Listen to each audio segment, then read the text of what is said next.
Les gens sont si méchants de nos jours.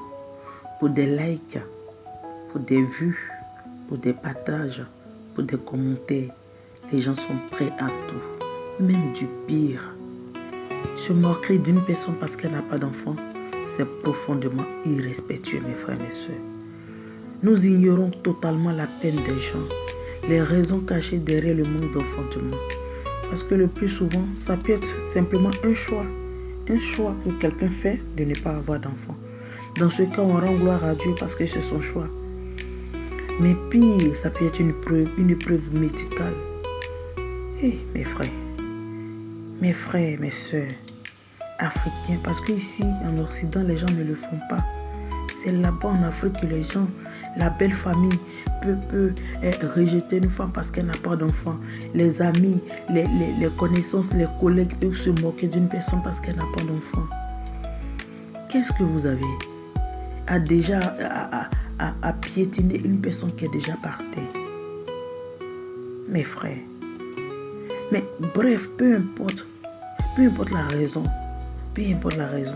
rien ne nous donne le droit de juger ou de ridiculiser notre prochain.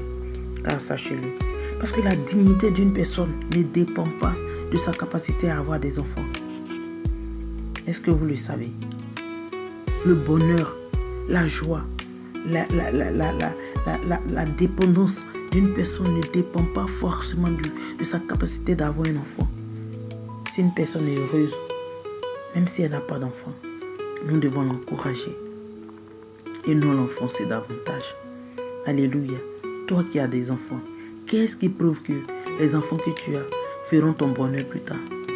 Qu'est-ce qui prouve qu'ils ne seront pas une chute pour toi plus tard? Alors pourquoi te moquer? Les gens souffrent. Vous n'avez pas idée de la souffrance des gens.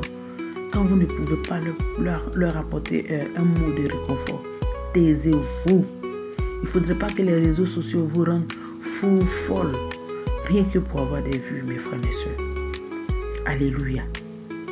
Alléluia. Alléluia. Alléluia. Alors, au lieu de vous moquer, essayez plutôt de faire preuve d'un peu d'humanité et de respect. Car la Bible nous met en garde contre ce type de comportement. Dans le livre de Proverbes 17, verset 15, je lis la parole. Verset 5 du moins. Il dit: se moquer du pauvre, c'est insulter son Créateur. Celui qui se réjouit d'un malheur ne restera pas impuni. Alléluia. Sachez-le, que toutes vos œuvres, tout ce que vous faites, vous en récolterez